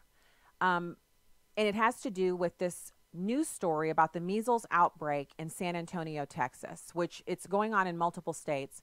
I want you to first listen to the audio, and then we're going to have a discussion about what is clearly a volatile issue. And I'm going to be issuing a couple of things, an apology and a statement of fact. So let's listen to number 2. The local doctor I talked to told me here in Texas, it's already an abnormal number of cases this time of year. He tells me it's one of the most contagious diseases, and that's so important for children to get vaccinated. There are now 6 confirmed cases of measles in Texas, including 4 children under the age of 2. There are the Houston area, 1 in Galveston, and 1 in Montgomery County. This recent announcement comes as a measles outbreak hits the Pacific Northwest, where more than 50 cases have been confirmed. Measles are extremely dangerous, and the doctor told me if somebody has measles and walked into a room and coughed, and then if 10 people came into that same room, he says 9 out of 10 of those people could get measles. The number of people who are choosing not to vaccinate is increasing, unfortunately. There's a lot of misinformation out there regarding vaccines. One thing I want to make sure that your patient population, my patient population knows, is that vaccines are safe. Vaccines do not cause autism. Vaccines are safe. The doctor says important steps to take include washing your hands and not coughing around. Symptoms include fever, runny nose, cough, red eyes, and sore throat. Again, the number one thing the doctor encourages is to vaccinate your children. And for more information about measles, you can head to the CDC's website. So I shared that link and another link about the outbreaks that are happening in other states in America, where they've had about 50 cases in one state. And they're linking it to travelers from countries that don't have mandatory vaccinations, like the Ukraine, and those individuals having the measles, and then people who haven't been vaccinated here in this country catching the measles, etc. I shared it as a public information type thing, and I typed in on both of them, make sure your MMR vaccine's up to date for your kids and your grandkids and for yourself, just in case the outbreak spreads because of the level of contagion. Now, I did that. And, obviously I post to my Facebook page during the day, and sometimes I do it on the fly where I post and I don't hang around to see if people are making comments. So I posted the first one, which was a news story, and then the other one, which included that clip you just heard, within the span of about 4 hours. And when I came back to the page, I was surprised to see that the engagement was up over 12,000 or something like that. And there were a few hundred comments. And so I went through and I saw that I was being called by the good Christian folks on my page a paid shill for Big Pharma, a liberal, a whole bunch of different things, of which I got a little hot under the collar, and I posted, that this is my page, my rules, period. And if you hijack the thread with a bunch of discussions about whether or not vaccines are safe, I'm going to ban you. Now, this is where the apology comes in, because I probably should have just taken a deep breath and read through the comments and then closed out my app and taken some time to think about what was going on there. But instead, I posted that little caveat. In other words, don't hijack the thing to have a discussion about the safety and efficacy of vaccines. Well, after I posted that and pasted it into a bunch of people who were calling me names, liberal, shill for big pharma, uninformed, people invoking my own kids. When your kids get sick, we'll see what happens. I'm leaving this page. I'm sick of conservatives worshiping big government. None of these things are what I do. I actually didn't think I was telling anybody that they had to do anything, because I wasn't aware that when I post a suggestion on my Facebook page, millions of Americans around the country, remember my page only has 80,000 likes, millions of Americans across the country are then automatically forced to do whatever I've suggested. I didn't know I had that kind of power. I told my husband this morning to be on the lookout, because there's some things I've asked him to do very kindly and nicely, and he hasn't done them yet. And so I'm going to post on the Facebook page his name, please do these things. And I expect it to happen, because apparently I am an all-powerful being capable of forcing other people to get their kids vaccinated just by typing it on Facebook. So again, I apologize for losing my temper and putting on there that it's my page, my rules, period. That's true. But I didn't have to put that on there, and I didn't have to paste it, because that is a known quantity, and I didn't have to reiterate it. But I have said many times on this air that I research before I hold a view. So saying that I'm uninformed is insulting, because I have read a lot of things about the pages where people say vaccines cause autism, vaccines have made kids sick, adverse reactions to vaccines. And I sincerely, my heart goes out to people who their children are suffering from something, because I have a sick kid at my house. And I'm not even going to go into all the details about what we go through at our house, but I have that experience under my belt as a mom. But at no point will any person use the fact that they like my page to change my mind about an issue. I will not change my mind because you order me to or threaten to leave my page. And if you can report me to anybody you want to, I'm still not changing my mind. If you don't like that, simply unlike the page or wait until I ban you. I've banned some, and I'll keep doing it. We'll be back with more right after this. Hello, everyone. I'm Tim Wildman, president of American Family Association and American Family Radio. You know, our June tour of Washington, D.C. and Mount Vernon is almost full, and September will be full before long. So if you want to go with us on one of these spiritual heritage tours in June or September, please check out the information now at spiritualheritagetours.com. That's spiritualheritagetours.com. You know, one of the places we go is the Arlington National Cemetery. We usually do that on Friday morning, and that is just a majestic place. It's hallowed grounds for us as Americans.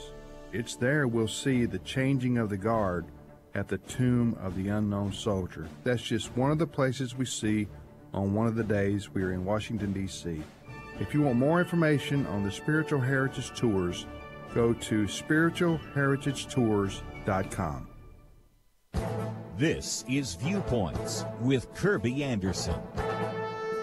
In the field of psychology, there is what has come to be known as the Dunning-Kruger effect. Most of us have observed this in people who don't actually know a great deal but have this ignorant superiority. They don't have the ability or lack the self-awareness to know that they're incompetent. Now, this phenomenon was actually named by researchers who described a bank robber who covered his face in lemon juice thinking that it would make him invisible to surveillance cameras. And I've seen this effect when I speak to high school students who confidently comment about subjects that they know hardly anything about. I thought about this psychological effect the other day while reading Michael Knowles complain about the latest erroneous statements by Representative Alexandria Ocasio-Cortez. He then concludes that the seed of millennial miseducation, which grew from the tree of the lack of knowledge, is finally bearing its rotten fruit. He also points to one survey listing so many historical facts that this generation doesn't know. But that doesn't keep them from speaking out dogmatically about topics they need to go back and learn. Now, you can see this in a recent Twitter feud. Alexandria Ocasio-Cortez made some erroneous statements about corporations that appeared in The Atlantic. Washington Post fact-checker Glenn Kessler gave her statements 3 Pinocchios for its large number of factual inaccuracies. That's when this member of Congress jumped on Twitter to needle Kessler. And you can read the back and forth and see that she never accepts his assessment, even as he provides more and more contradictory evidence. What we need today is more humility and a willingness to stop and reflect rather than indignation and ignorant superiority. I'm Kirby Anderson, and that's my point of view.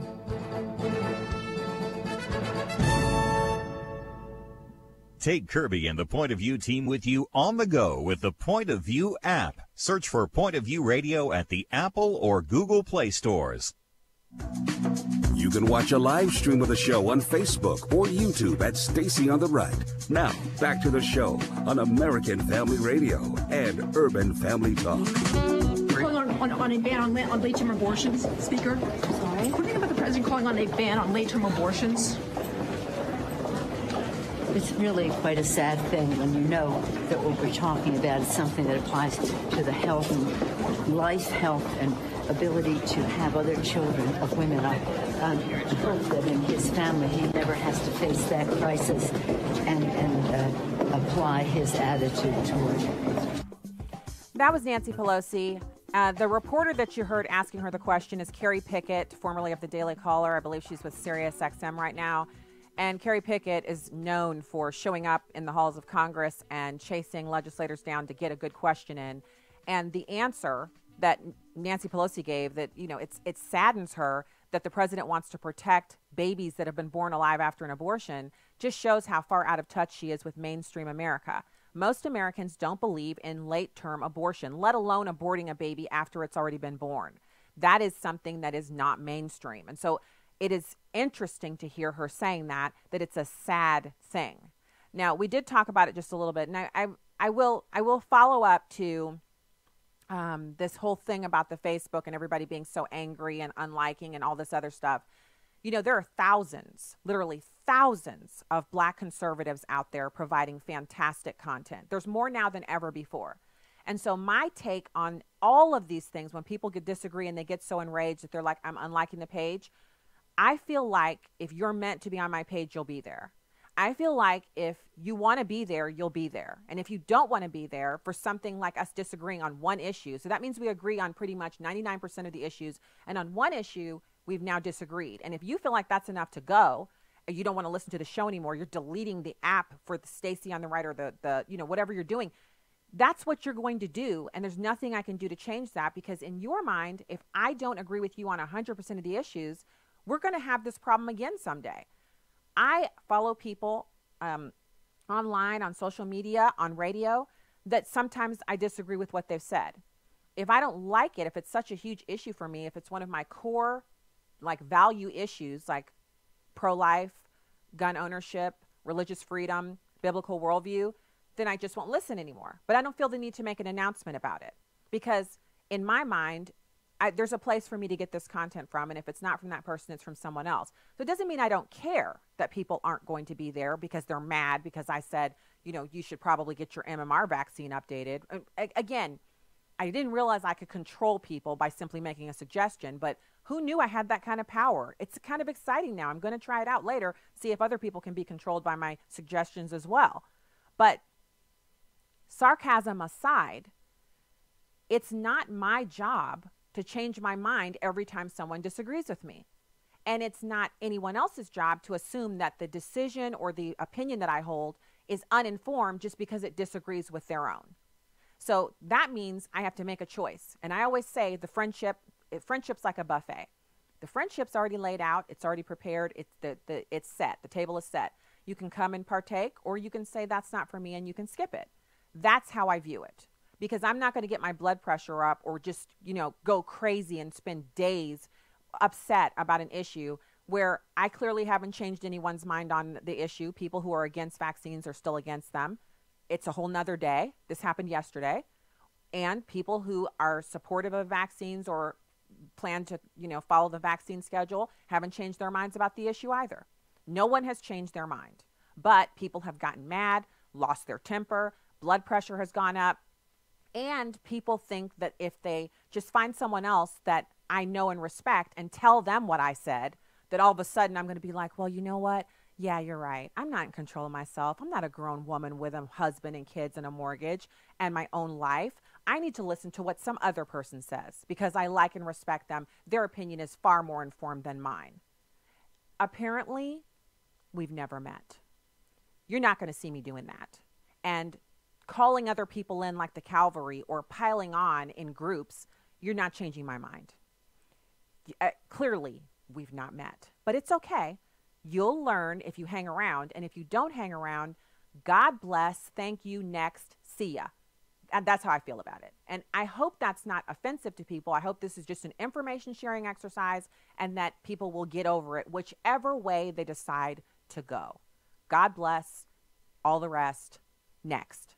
So now I want to talk about this, the details on this Justice Roberts joining the liberal wing. And this is important information for us to know because liberals are already claiming that Justice Roberts and the liberal wing, the 5-4 vote late on Thursday evening, is a victory for the pro-aborts. But it's not. It's actually just waiting to see what the other court rulings will show before they decide to pick this case up or to leave it where it is in the springtime. So in the next couple of months, they will make a decision, this entire Supreme Court, on whether or not to pick this case up and hear it in October of this year.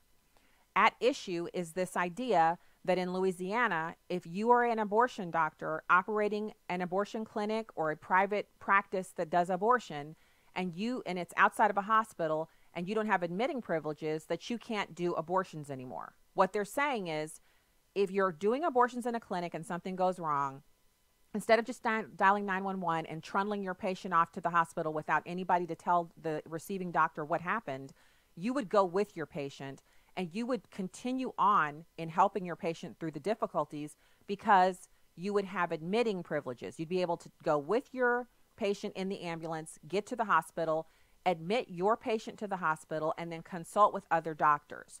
Now, it sounds pretty logical, doesn't it? But what you don't understand is that at a lot of hospitals, the doctors that are doing the abortions, they don't have admitting privileges because they have other things on their record. They don't have a good relationship with the hospital because they haven't developed a relationship with them because all they do is abortions. So it's a little harder for them. And we find this all over the country. Abortion doctors often do not have relationships with the hospitals near their clinic, or their clinic is out in the boondocks somewhere and doesn't have a hospital near it. Or if it does, the doctor themselves doesn't have admitting privileges, and there are a host of reasons why. If we're talking safe, legal, and rare, the safe portion of that slogan would mandate that any doctor who does abortions, it's an invasive procedure. It can be life-threatening if done incorrectly. Complications can threaten the life and health of the mother. You would definitely want that person to have admitting privileges. It raises the standard of care for the women who are being given the service. And as repugnant as I find abortion, again, it's the law. Until it's repealed, it should be done in the most safe fashion possible. So what we're seeing is Planned Parenthood has always fought clinic safety regulations. They've always said we don't need to abide by the same safety regulations as eye care centers, LASIK care centers, outpatient surgery centers. They feel they're a completely different and separate animal, and they don't want to have to abide by it. And I'll tell you, that it should be your number one red flag. If you're thinking, well, Planned Parenthood provides reproductive health services, why would you go to a place that won't get admitting privileges to get something as really it's like a serious issue dealing with women's health care? Why would you go to a place that's their mantra is we don't want to have admitting privileges at hospitals for our doctors? It's just, as the caller said, it's a cold, hard place that you don't belong there. Go to a regular clinic. Go to one of the federally mandated clinics and resource centers they're federally funded. There are 33,000 of them across the country. They have a sliding fee scale. So, it's basically what you can afford to pay. The taxpayers supplement the rest. There are always other viable, healthy alternatives than the options. Don't go to Planned Parenthood. So I thought it was interesting that what people are saying, people are saying online, is that Justice Roberts has been compromised. I don't know. We don't have any proof that he's being blackmailed or that the NSA has something on him. I've seen all that stuff, but we don't have any proof of that. But we do know that one of the simplest reasons, if we use the keep it simple silly acronym. The simplest answer could be the one that's closest to the truth, which is you had Justice Kennedy. He was seen as the most powerful vote on the court because he would swing to the left and to the right, and no one ever knew what he was going to do. And he was able to carve out a legacy doing that, with both sides of the wings kind of disliking him and fearing him and really waiting on him to make a decision. I remember reading articles over and over again. This issue is before the Supreme Court. We know how the left and the right are going to vote, but now we're waiting to see what Justice Roberts will do. Will he give in to this side, or will he side with this side? That sounds pretty tantalizing. Justice Roberts has been he's the top justice, but he's not gotten the same kind of attention, except for that Obamacare ruling, which was kind of negative attention. Now he has the opportunity to get it. So perhaps that simplest answer is the reason why he's doing this. We also don't know what he's going to do should they decide to take up the case. If they take it up, they have the opportunity to make new precedent on whether or not clinic safety is really important. Either it's important, or just do whatever you want. Any old person, not even a doctor, you wonder, will there be someone who'll bring a case against the new law that just passed, that Governor Cuomo signed into law in New York City, about how, New York State, about how anyone can do an abortion. You don't even have to be a doctor. Does that sound right to you? Does that sound like what they proclaimed when they passed Roe v. Wade as, the Supreme Court's law of the land? It doesn't sound like it to me. So we'll see what happens. We'll see what happens with that. Obviously, we have to wait until the spring to see whether they'll take the case up. And then in the fall, you have to see what happens with all the other cases and the rulings there, and how those play into the arguments and everything that they bring before the Supreme Court in the fall term in October. You can go to SCOTUS blog and find really good writing about what's happening at the Supreme Court and keep up with the cases. And I sometimes do spend some time on there just reading and trying to get up to snuff on everything that's going on. So additionally, news of the most fun, and I know I've been teasing this, but we are so close to having the blog ready to go with the new design and the simpler content. It'll be much easier to navigate and do everything that you like to do. And I also want to say, for the newsletter, I've not been really keeping up with the weekly newsletter, but I have been sending out blasts when, like, we had the Corey Lewandowski interview, the Mike Huckabee interview, and sending those out, and also letting everyone know about the Best in the Midwest Missouri tax documentary. And so we're kind of toying around with how to do that. It's still the same concept. I ask people to subscribe. You subscribe. If you don't like what you're getting in your email box, the unsubscribe button is down at the bottom. We follow the rules on that, and we have a privacy policy now. So we're moving along there, and I hope that that's going to be something that people are really excited about, and that it fulfills a need connected up with the show. So now we're getting closer to the end of the segment, but I wanted to get to a couple more things.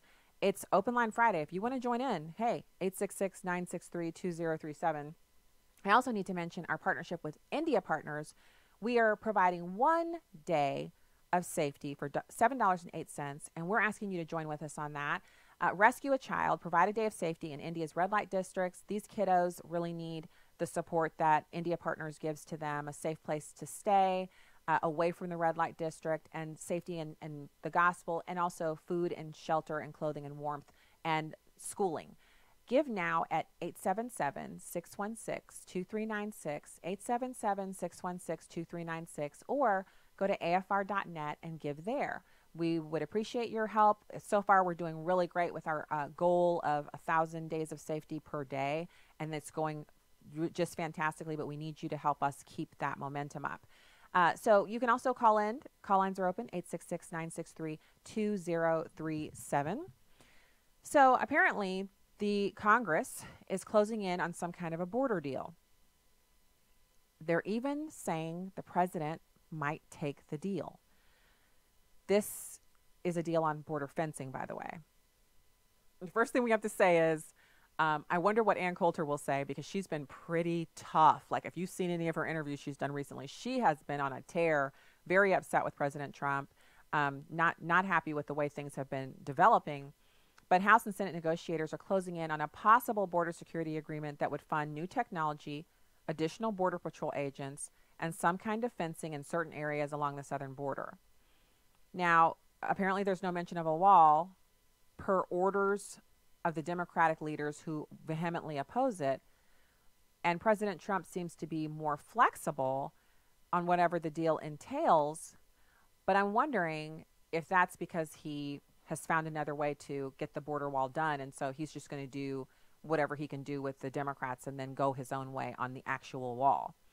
So apparently there's serious negotiations going on, and there's going to be some kind of announcement within the next 72 hours. And of course, that has to happen because the next government shutdown is triggered on the 15th of February, which is coming up. Democrats appear willing to agree to funding for some new fencing in targeted areas and upgrades to existing barriers, and that is what Democrats have said off the record to the Washington Examiner. Now, what we don't know is whether or not the president is going to stick to his number of $5.7 billion, or if he's going to continue on, kind of in a negotiation posture and go down a little bit if they come up a little bit and, meet somewhere in the middle. Some of the Democrats who are working on the negotiations are saying that the president seems really actually conciliatory, and he seems like, he's reasonable and is urging them to come up with some kind of a proposal that he can look at. So I like it. I like the fact that there's at least some discussion going on, but I know the president, I feel like he's not going to give up on the wall funding unless he has another mechanism by which he can get it done. And, I don't know anything more than what we were told last week when Corey Lewandowski was on the show and he'd been to the State of the Union preview, and the State of the Union was very strong. And that speech popped the president's approval rating up to 49%. It's an improvement because he was at 42%. I'm hopeful. But we got to keep praying about it, which is a suggestion because I can't make you do anything. Or can I? All right, when we get back with the last segment of the show and your calls, 866-963-2037. We'll be right back.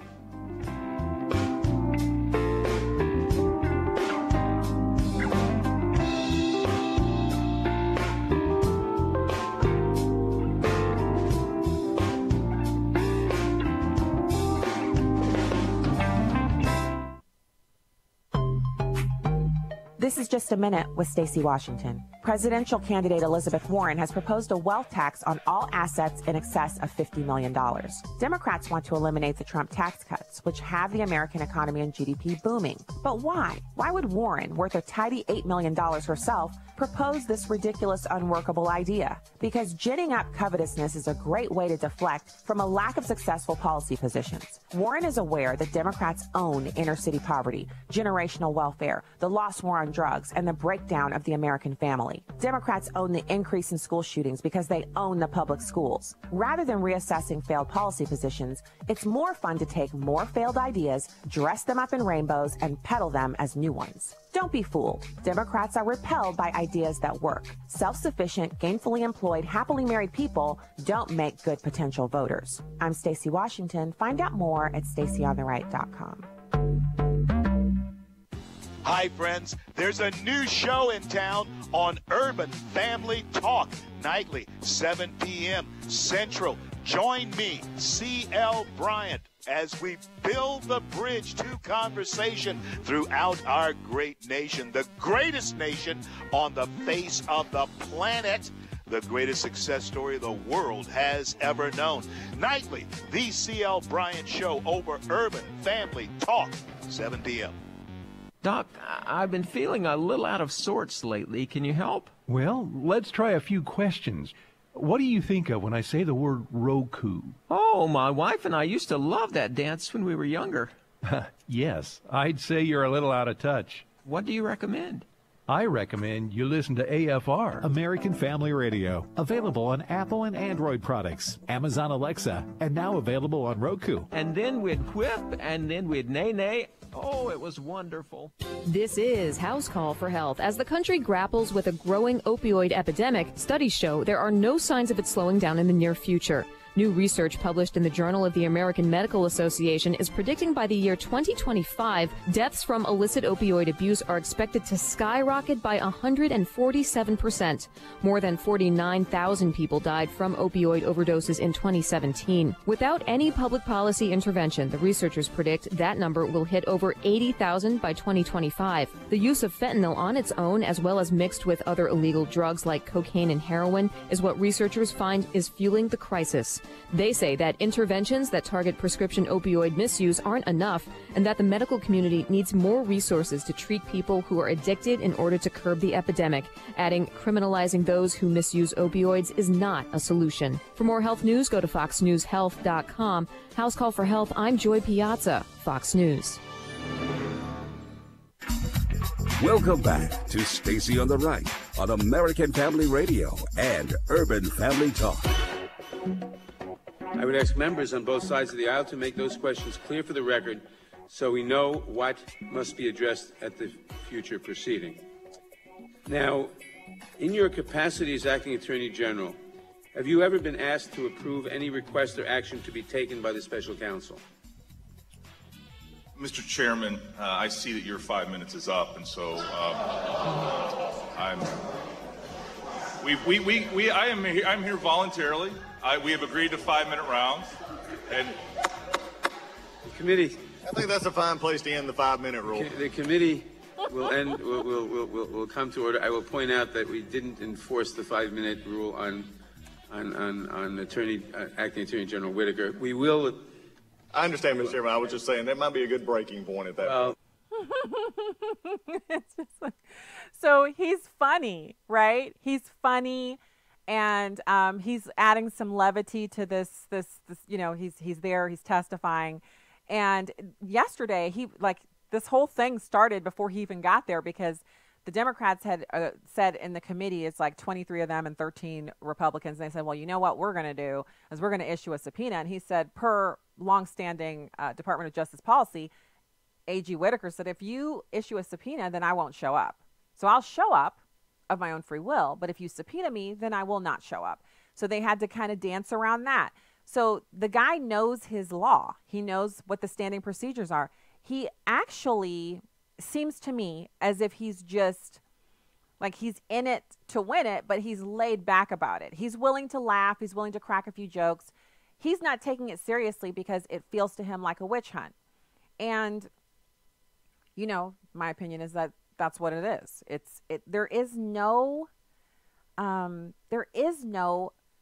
evidence that has been presented thus far that supports the idea that the president is some kind of Russian agent. It's just not there. The info's not there. There's nothing there. So anyway, now we were just talking about the border, the negotiations, and there's a report over at Hot Air saying that Trump is moving away from the emergency declaration at the border and might use legal executive authority instead. Now, we've talked about this here on the show, right? We played that audio from the Republican congressman who he was talking about, look, here's what we've got. These are transnational criminal organizations, but they're also terrorist organizations. They operate like terrorist organizations. And so a simple declaration to that effect would completely remove Congress from the equation. So this piece it's by Allah Pundit. And he says he hasn't heard of any executive authority that would allow him to reappropriate Pentagon funding, except Ann Coulter's suggestion that Trump can claim inherent authority as commander-in-chief and order the military to protect the country. So this is actually a third option besides the declaration of a national emergency and the opportunity to use, the designation of terrorist organization for the drug cartels. So this is interesting. Allah Pundit says this is more dubious than the emergency decree because the Supreme Court could possibly say that he's trying to move the power of the purse from Congress to the president by utilizing the national security angle. I can't believe that we have to go through all of these hoops and, tap dancing this way and that, backflipping and contorting ourselves to find a way to get funding for something that is a part of the constitutional mandate of maintaining our national sovereignty and protecting the homeland. This is kind of crazy. So Alapundit says that an emergency declaration is a bad precedent, but legal executive authority to achieve the same sort of power grab would risk setting a similar type of a situation where a later Democrat president could say, I have the legal executive authority to do X, climate change, that story out of New Jersey. In fact, when we get done with this, we'll pivot over to that. So there's this horrible idea that's been legislated into law and signed into law by the governor of New Jersey about LGBT education history. So we'll get to that in just a second. There is no way, according to Alapundit, that the president does anything without being sued. And he should play the best hand that he has, which in Alapundit's opinion is the emergency declaration. If you're intent on brawling, then why pull any punches? But Politico is saying that the president is cornered because he's run out of options. He won't get wall money from Congress. He'll get money for fencing, but it's not going to be $5.7 billion. He won't get money from the Pentagon if he doesn't declare an emergency. And I actually agree with him. I don't think he's ruled that out. He's not talking about it as much anymore, but remember the most recent events the president has attended, you had the State of the Union, where that was not the proper venue in which to declare a national emergency. He had to educate the American people and call for unity and be the adult in the room. Then after that, he's had the national prayer breakfast, and that obviously is not a place to declare a national emergency.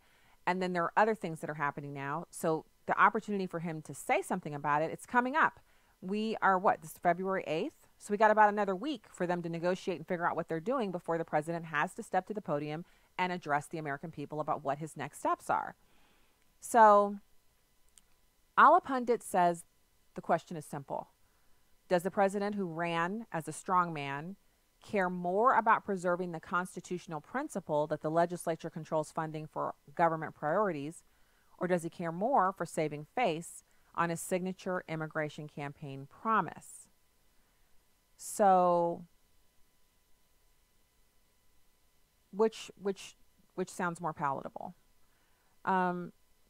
Perhaps the president could be convinced by McConnell that there are 67 votes in the Senate to overrule the decree, and that would be a grave political humiliation because the Senate Republicans would really be risking their own reelection campaigns if they did something like that. And that is a very serious and real possibility that Republicans in the Senate could find themselves ousted from power for separating and cleaving off from the president on the immigration issue. If the American people even get a whiff of the idea that Senate Republicans don't support the president on immigration, a lot of them are going to have to pay the piper during their reelection campaigns. And this is not a burn that will go away. The American people on the right, the ones who voted for Donald Trump, voted for him in part because of the Supreme Court justices that he would appoint and because he said he would end this immigration issue. If the Senate Republicans don't want to support the president on that, then they're imperiling their own opportunity to go back and stay there. That's where I am on it. And I think I've spoken to enough people and seen the polling on it. The president enjoys really high approval among the base of Republican voters. So Senate Republicans it's a horrible choice for them to try to go against him on this. But possibly if they tried to override his decree, then there would be, of course, court battles because the liberals would sue. There'd be, all over the place. But the court battle is actually, according to Alapundit, okay for Trump. Because if he wins, he gets the wall. If he loses, he can say he fought all the way and the rhino judges took the victory from him. His baseline consideration for all things, according to Alapundit, seems to be what's best for Trump. But I disagree with that. I don't think the president is trying to do what's best for himself. What's best for him is to start compromising now and to maybe swing to the middle and convince the American people on the right that a middle ground approach is better, and to try to coax the entire country to middle ground. If he did that, it would be a replication of what we saw with Bill Clinton when he worked with the Republicans under Newt Gingrich, and they ushered in, economic prosperity. And he basically was like, what deals can we cut? And they cut deals together. They made things happen together. And it really was able to kind of stand him up legacy-wise because people remember the economic prosperity. And then the Republicans damaged their own brand by impeaching him for the affair with Monica Lewinsky. And the American people didn't like it. So this is an opportunity for Donald Trump to say, look, history shows that all I got to do is pull together a coalition of Americans that's big enough to get me reelected, that gets some of what I promised done, but also is bipartisan and is unifying, and I could be reelected. So if this was only about what President Trump wanted for himself, wouldn't he be doing that? Why would he have shut the government down? So I like Ala Pundit. I get his writing. Sometimes I read it, I'm like, wow, that it's some brilliant stuff going on here.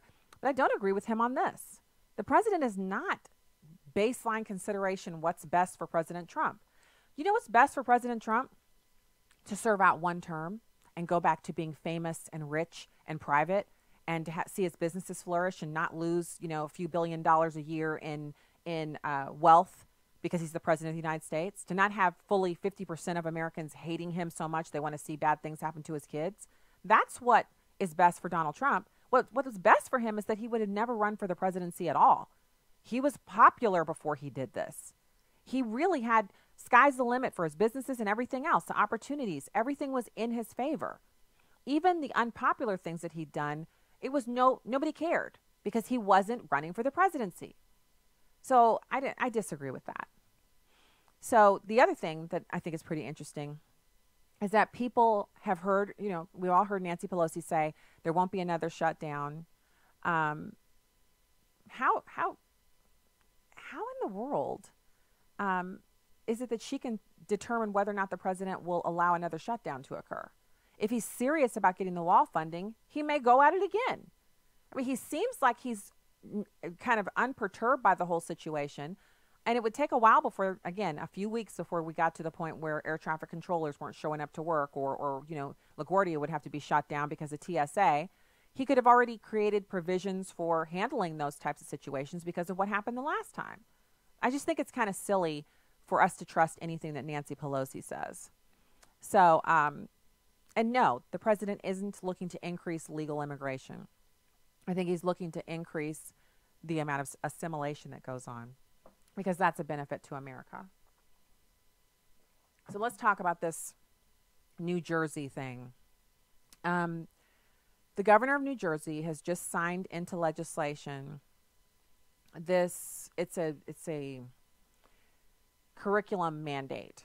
What it does is it says that you have to teach lesbian, gay, bisexual, transgender history, and also history about disabled people. I don't know why they're lumping in disabled people with that group, but it's in the law. You have to teach it in public schools.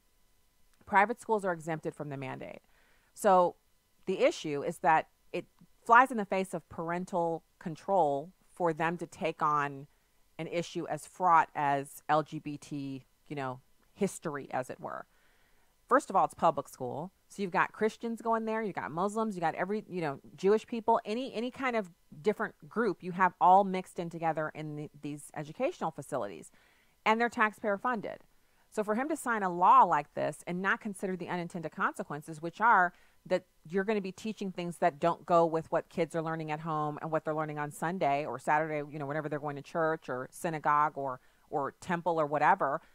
This is again an overreach. It's too much sucking in of the power by this governor. He says that interested stakeholders and groups are really excited about this because it will reduce the amount of bullying. Since when?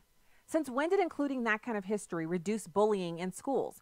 Kids don't bully each other when they know their parents are going to hold them accountable. Kids don't bully each other when they know if I'm caught, elbowing someone to the ground or beating them up for their lunch money, I'm going to get an in-school suspension. I'm going to lose all my privileges, and then I'm going to have to go home and deal with my parents. That's what stops bullying. Kids do not sit in class and listen to history about LGBT and go, oh, is that true? All of these contributions have been made by LGBT people? well, then I guess I just won't bully that kid at lunch and take his lunch money. I guess I won't beat him up after school. I've never heard of anything like that. If a kid is a bully, quite honestly, it's often because the parents are bullies. And even if the parents aren't bullies, they're bullies because they're getting away with it. The minute you start holding them accountable, they stop bullying. It's just that simple. Instead of making up all these, it's just like poppycock on steroids, people should start to go back to the basics. You really want to see kids make changes in school? Put the 10 Commandments back up. Make Bible a class where by the time they graduate from high school, they've read the entire Bible through, at least a couple times. Use the Bible as a resource for studying literary works. And, you can find the correlations to stories in the Bible and how they're foundational to stories that fictional writers have written, or the morality laws and things that you see in the Bible, how those correlate to certain stories that have been written by authors in American literature, and how they use those things are connected up.